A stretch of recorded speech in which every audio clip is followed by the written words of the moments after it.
À la une de ce journal, le président de la République reçoit une délégation de l'OTAN conduite par son secrétaire général adjoint, délégué pour les affaires politiques et la politique de sécurité.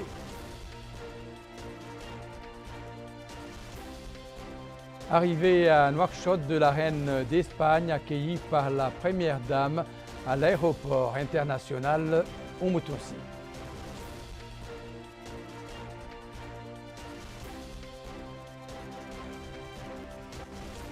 Le groupement général de la sécurité routière célèbre la 9e édition de la Semaine arabe de la circulation sous le thème pour une circulation moderne et sécurisée. Mesdames, Messieurs, bonsoir et bienvenue à cette édition du journal. Je vous le disais, le président de la République, M. Mohamed Ould Cheikh Al Ghazouani, a reçu en audience ce soir au palais présidentiel à Nouakchott une délégation de l'Organisation du traité de l'Atlantique Nord, OTAN, conduite par M. Javier Colomina, son secrétaire général adjoint, délégué pour les affaires politiques et la politique de sécurité. Au cours de l'audience, le président de la République et la délégation ont évoqué les relations de coopération entre la Mauritanie et l'OTAN et diverses autres questions d'intérêt commun. La rencontre s'est déroulée en présence du directeur de cabinet du président de la République, M. Smaïl Ould Cheikh Ahmed, et du chef d'état-major particulier du président de la République, l'amiral Isselmou Ould Cheikh El Wali. À sa sortie d'audience, le secrétaire général adjoint délégué pour les affaires politiques et la politique de la sécurité de l'OTAN a fait une déclaration à la presse. Je suis ici dans ma première visite officielle à la Mauritanie. Je viens de finir une réunion très intéressante avec Monsieur le Président. Avant, je m'avais entretenu avec les ministres des Affaires étrangères, le ministre de la Défense, le ministre de l'Intérieur. On a pu discuter, le Président et moi-même, sur la situation régionale, sur la situation de sécurité au Sahel et sur la coopération entre la Mauritanie, un partenaire de longue date de l'OTAN dès 1995. Cette coopération qui, comme je dis, est une coopération déjà intense, mais qu'on voudrait approfondir, et on est en train de prendre les décisions, nous et la partie mauritanienne, pour que la coopération soit approfondie et soit plus intense dans les mois et dans les années à venir. En général, on est très satisfait et on considère la Mauritanie un pays incontournable pour discuter des questions sécuritaires régionales, et de cette façon, on va continuer à coopérer entre l'OTAN et la Mauritanie. La reine d'Espagne, Sa Majesté Letizia Ortiz Roca Solano, est arrivée ce soir à Nouakchott en visite de travail de 3 jours en Mauritanie. La première dame, Dr Mariam Wade El Da, a accueilli la reine d'Espagne à l'aéroport international de Nouakchott, Oumou Toussi, à la tête d'une délégation comprenant le secrétaire général du ministère des Affaires étrangères, de la coopération et des Mauritaniens de l'extérieur, Mme El Ali Ment Yahya Menkous, l'ambassadeur de Mauritanie accrédité à Madrid, son Excellence Khan Boubacar, et l'ambassadeur d'Espagne à Mauritanie, son Excellence Mme Maria Alvarez de la Rosa. Au salon d'honneur de l'aéroport, la première dame et la reine ont eu des entretiens en présence des 2 délégations.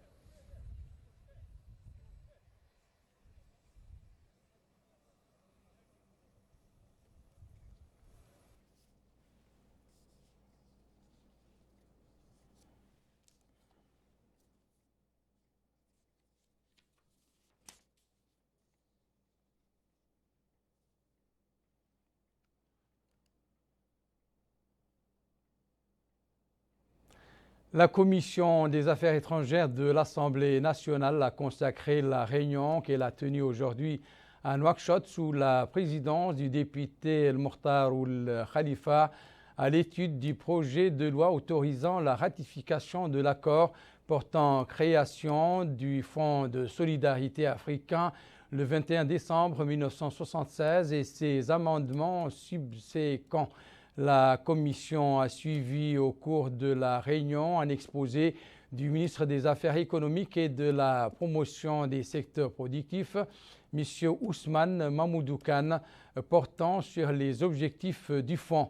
Organisme public international créé en 1975, le Fonds a pour objectif de faciliter le développement économique des États qui participent, principalement les États les plus défavorisés par des facteurs de caractère structurel, en contribuant au financement de projets d'investissement présentant un intérêt particulier.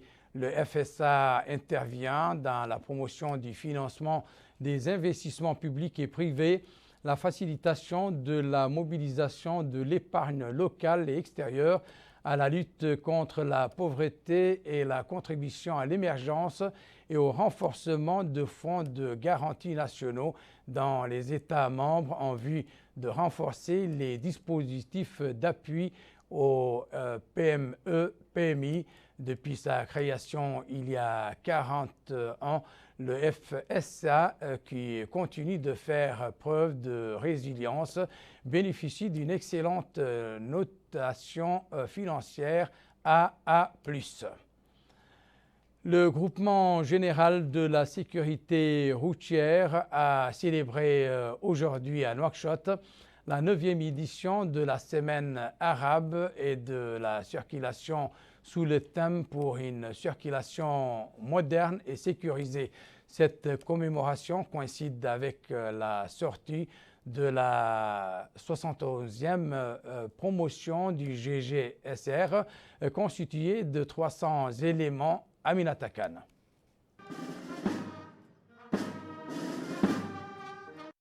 Célébration de la 9e édition de la Semaine arabe de la circulation sous le thème pour une circulation moderne et sécurisée, et ce en concomitance avec la sortie de la 7e promotion du groupement général de la sécurité routière GGSR, promotion constituée de 300 éléments ayant reçu des formations dans les domaines de l'informatique et de la sécurité routière.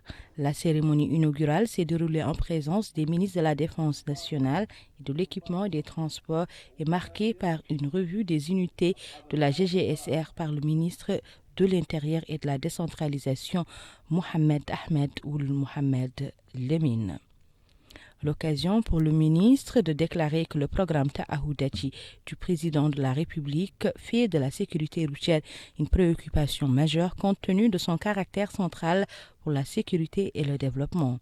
Un intérêt qui se reflète, dira-t-il, dans la politique générale du gouvernement, car la stratégie nationale de sécurité routière a été mise en œuvre avec la participation de tous les départements gouvernementaux concernés, des organismes de la société civile et des organisations professionnelles. Enfin, le ministre de l'Intérieur a souligné les rôles centraux et importants du GGSR dans le domaine du contrôle de la sécurité et de l'organisation de la circulation, rôle qui feront de lui un contributeur efficace à la mise en œuvre de ces plans de sécurité.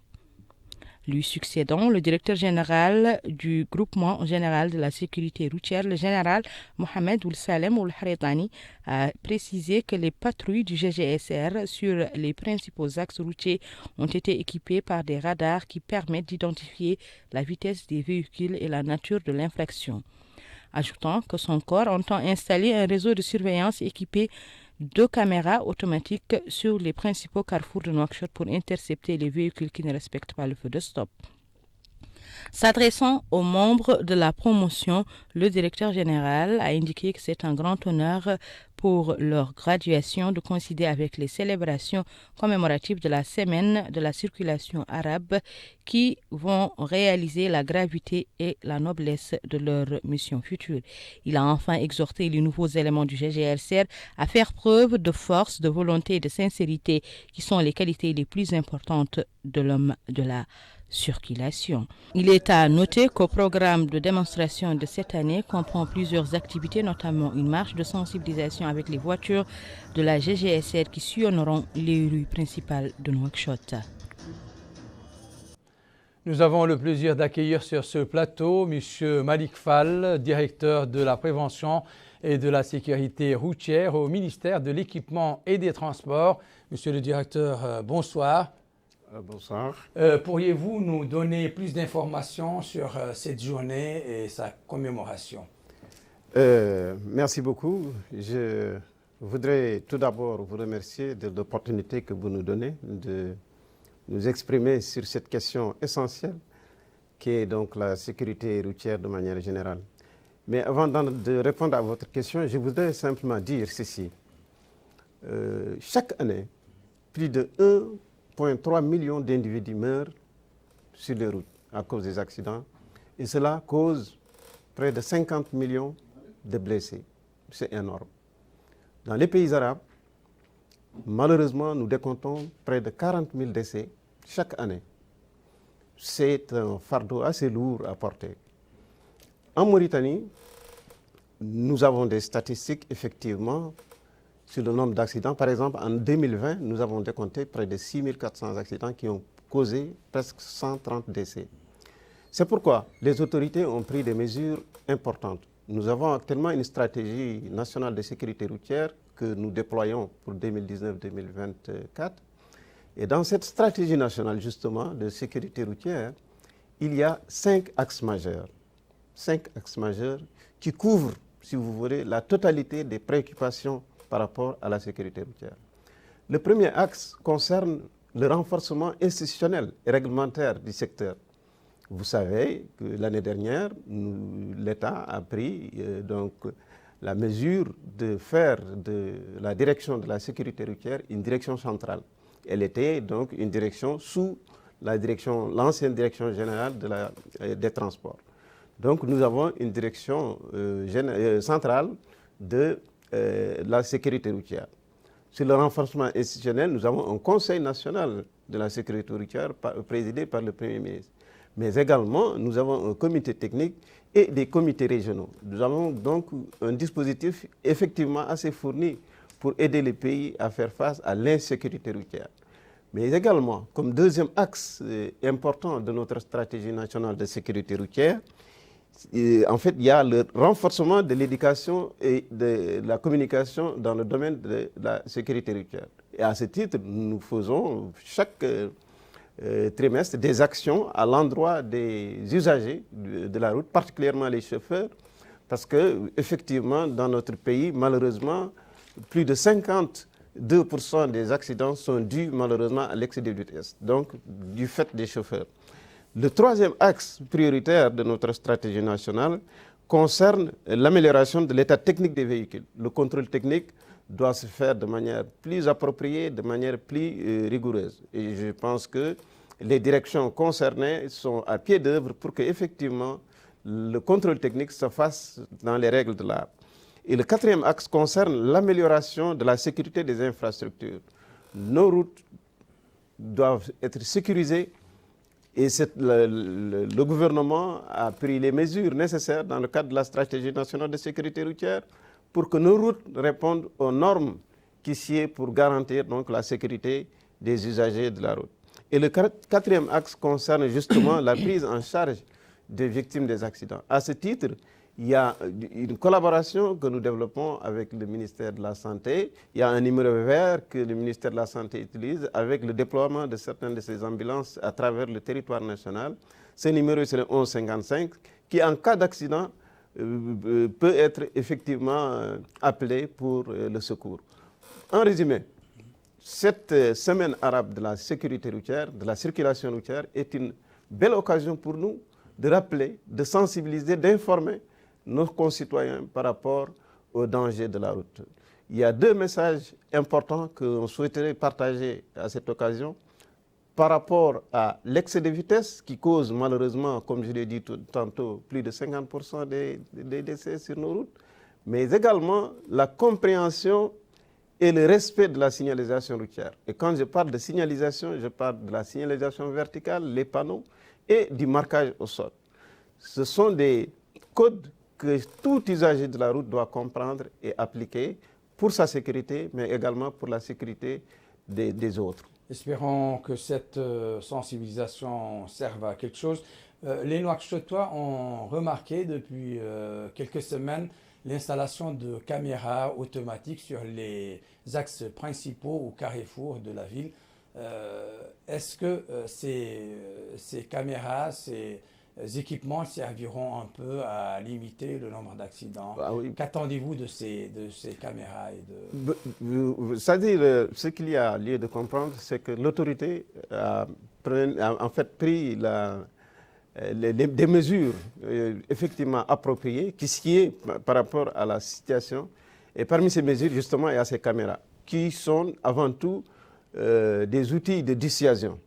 Parce que ce qui a été observé, c'est qu'effectivement, depuis l'utilisation de ces caméras, le nombre d'accidents a plus ou moins baissé. Donc, nous pouvons dire qu'effectivement, ce sont des équipements qui, quand on les intègre bien dans notre code, parce qu'il y a aussi cet effort à faire, il faut que les pictogrammes liés, par exemple, aux caméras et tout le dispositif qui va avec les caméras s'intègre dans notre code pour qu'effectivement l'objectif visé du baisse du nombre d'accidents soit atteint dans les plus brefs délais. Mais j'avoue que ces caméras constituent en tout cas un moyen extrêmement important pour nous de baisser le nombre d'accidents. Et de façon brève, de quels moyens dispose votre département pour faire face à sa responsabilité, autrement le contrôle, la sécurité et l'organisation de la circulation? Vous savez, le président de la République, dans le cadre de ses engagements ta'ahoudatiques, a placé la sécurité routière comme priorité essentielle. À ce titre, il a en fait instruit que les institutions s'occupant de la sécurité routière soient renforcées. C'est pourquoi la direction de la sécurité routière est à pied d'œuvre avec tous les autres intervenants.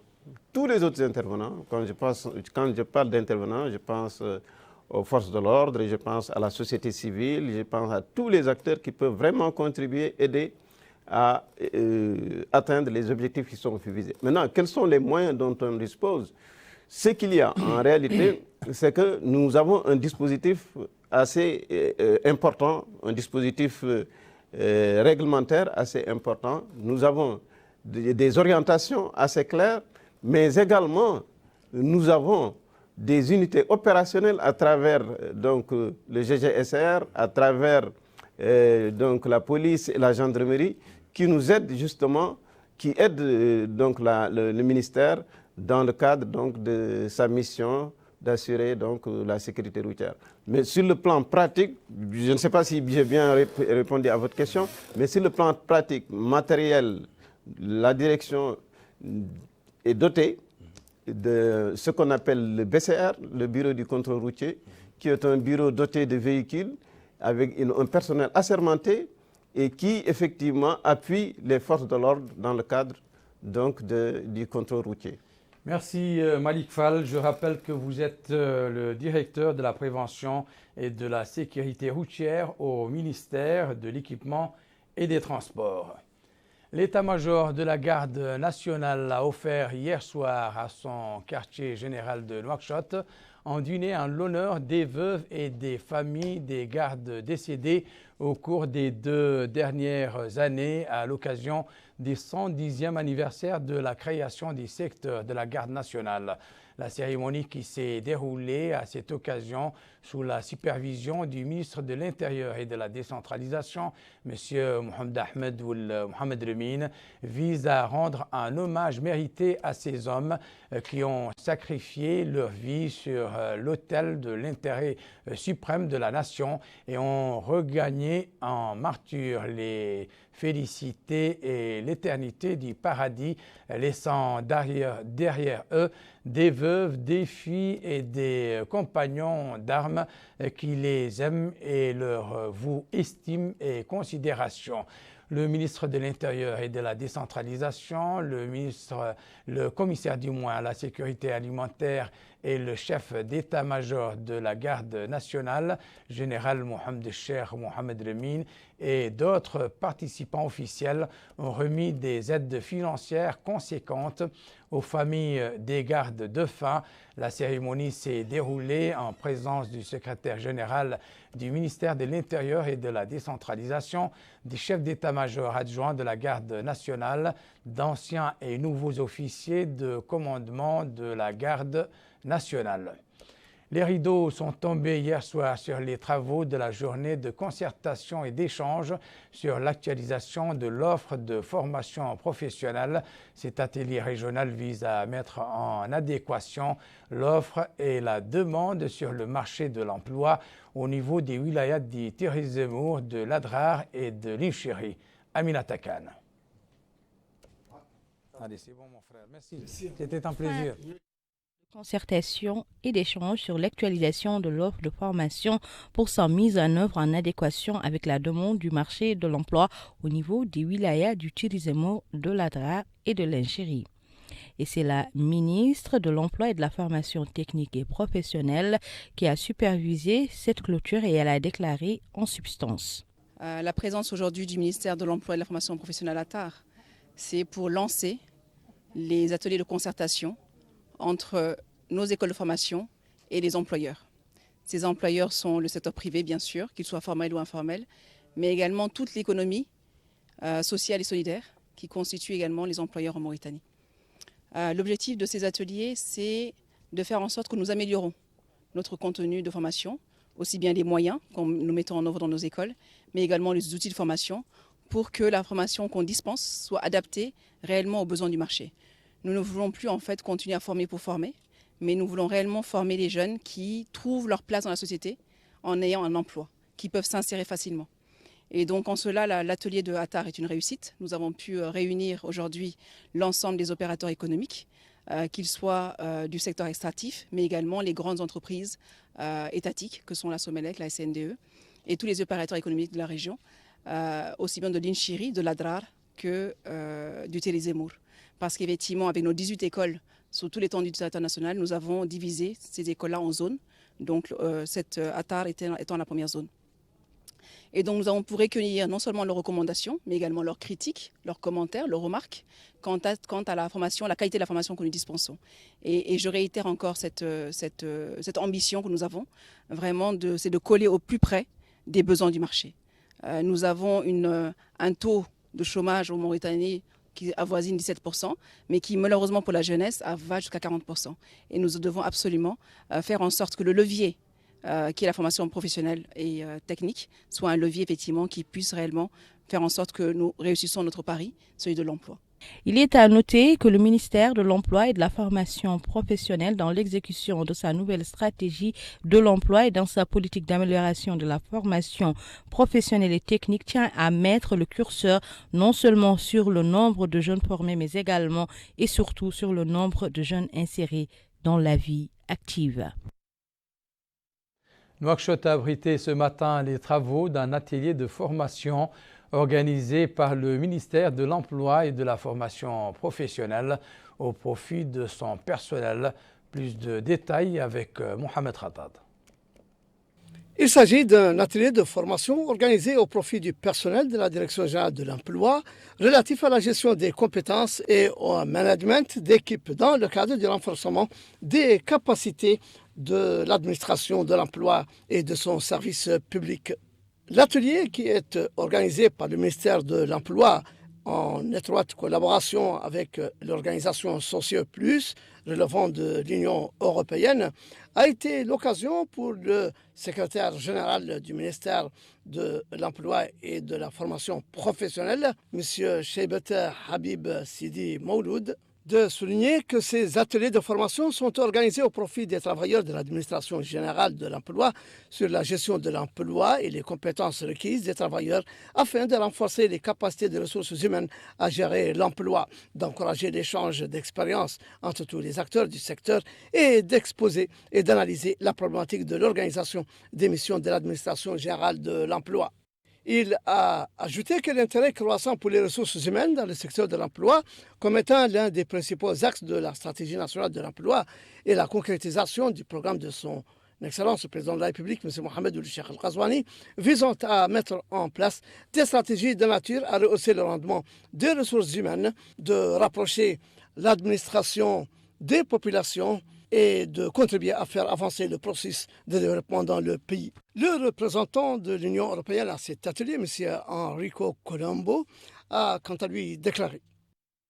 C'est cette dynamique, alors, on remercie l'instrument soucieux qui a mis à disposition des compétences et de l'accompagnement pour faire ce travail-là, un accompagnement qui est un accompagnement de qualité.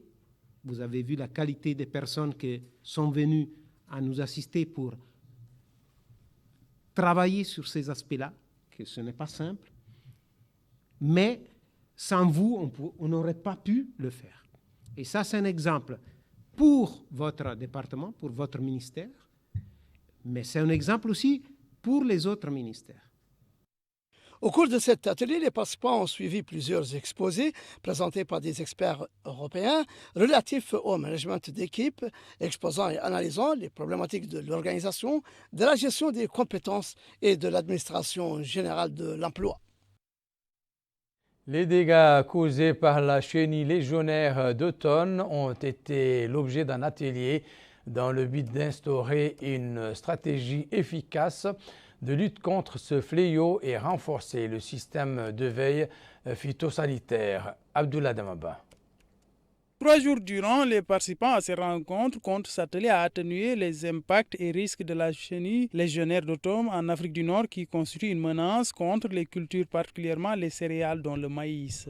Plusieurs experts venant des différents pays, dont de l'Égypte, le Liban, la Tunisie, l'Algérie, le Maroc, la Mauritanie, entre autres, prennent part à ces rencontres. Le secrétaire général du ministère de l'Agriculture, Ahmed Saleh Ould Arbi, a déclaré que cet atelier s'inscrit dans le cadre d'un partenariat entre les pays du Maghreb arabe et le Programme alimentaire mondial. L'objectif, dit-il, est de lutter contre l'impact de la chenille légionnaire et doter les acteurs des différents pays affectés des moyens nécessaires pour faire face à ce fléau. En Mauritanie, la chenille légionnaire a déjà été signalée au mois de février 2020 dans 2 localités, dans les wilayas du Brakna et du Gorgol. Et actuellement, elle couvre 7 wilayas du pays.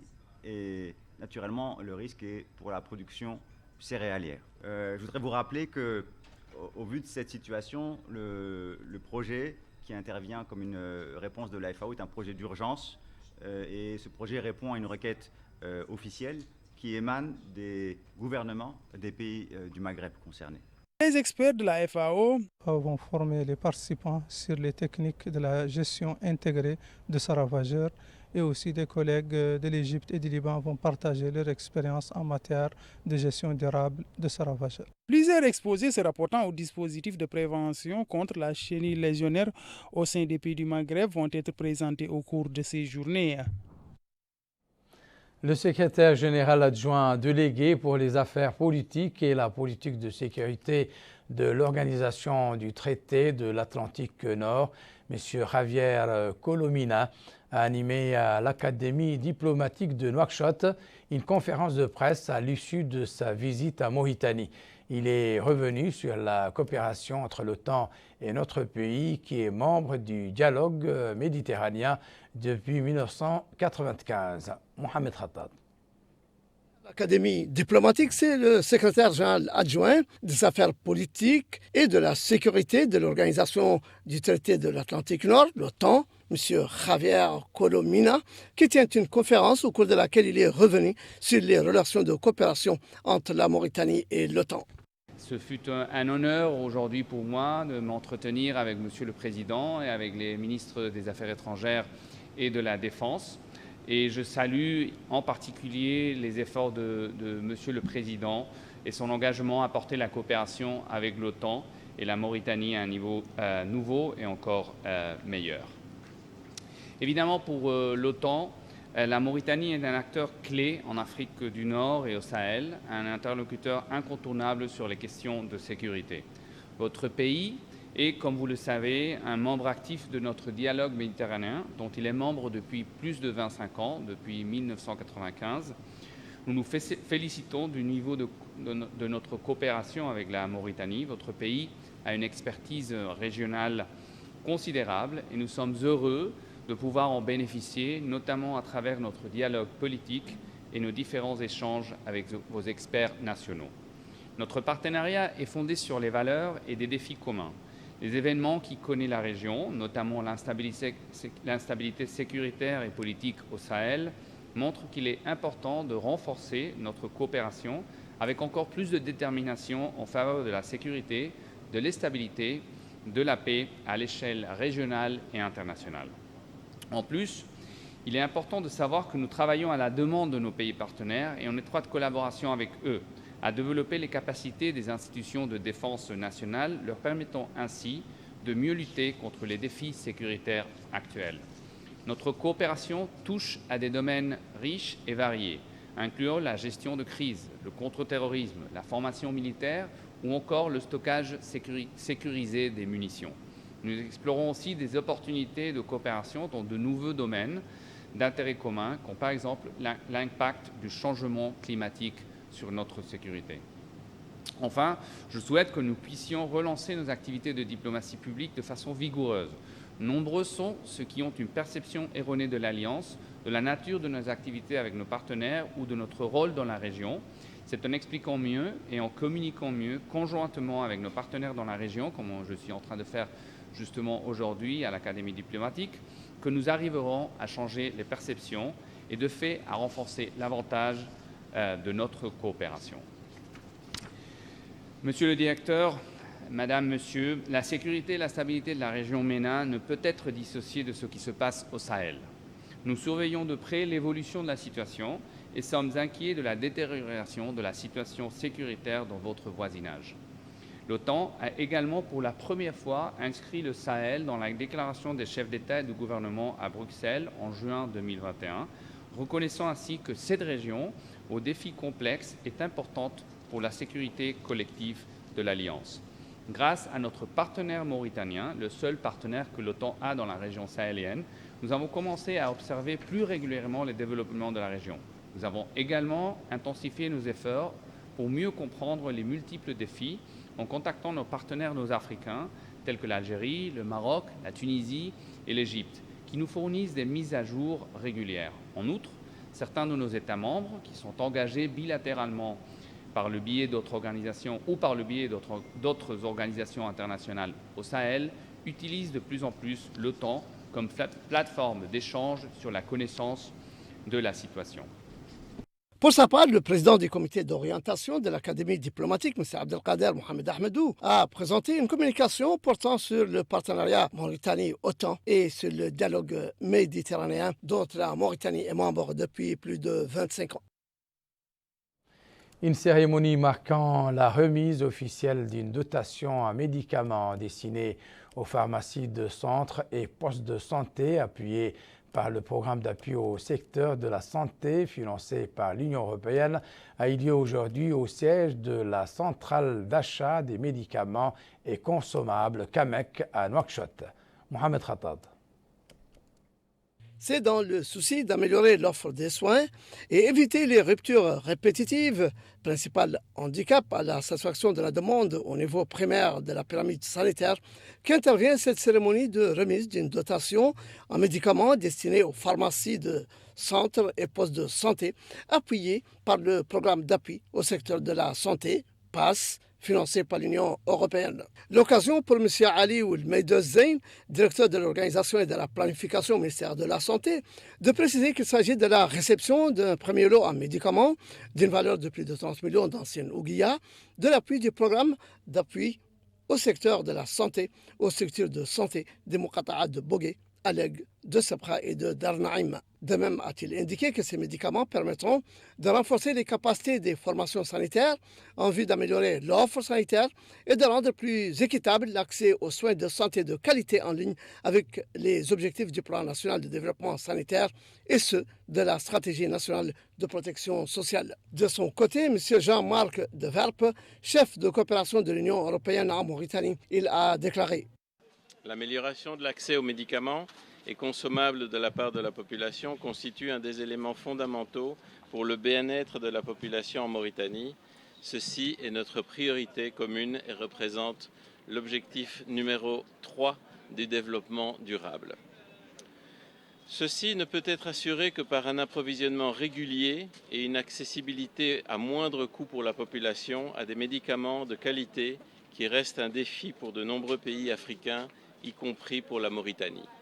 Il est à noter que cette dotation est composée de médicaments génériques, essentiels et consommables, à même de renforcer les capacités des 34 structures sanitaires ciblées.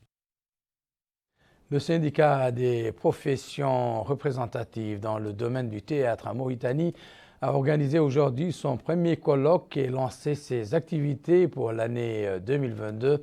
L'événement a donné lieu à une cérémonie au Musée national sous la supervision du chargé de mission au ministère de la Culture, de la Jeunesse, des Sports et des Relations avec le Parlement, Abdullah Damaba.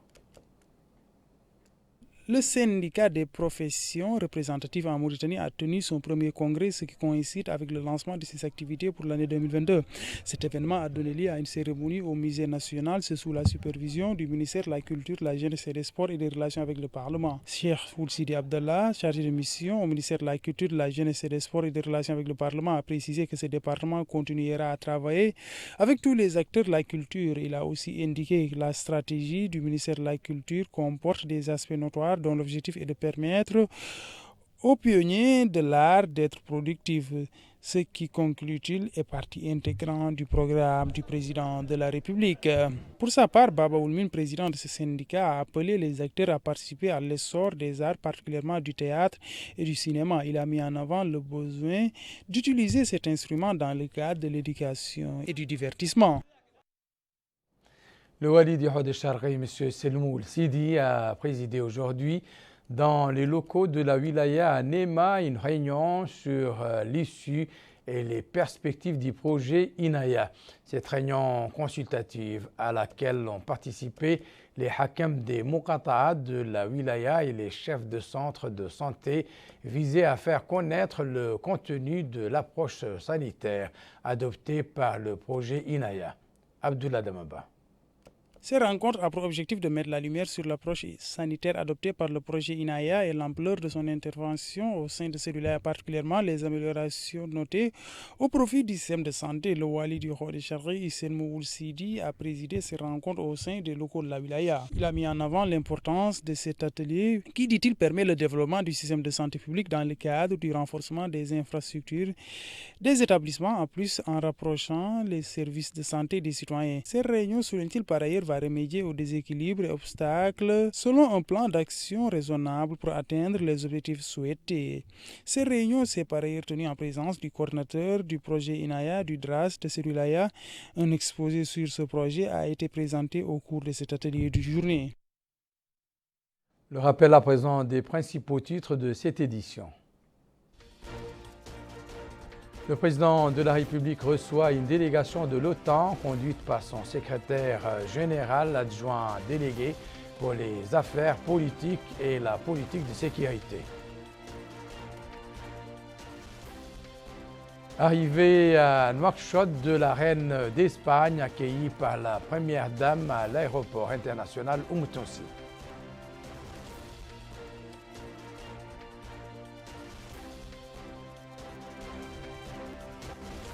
Le gouvernement, ou du moins le groupement général de la sécurité routière, célèbre la 9e édition de la semaine arabe de la circulation sous le thème pour une circulation moderne et sécurisée. C'était là les titres, c'est la fin de cette édition. Merci pour votre attention. Excellent moment sur le reste des programmes ou avec le reste des programmes de Mauritanie. Au revoir.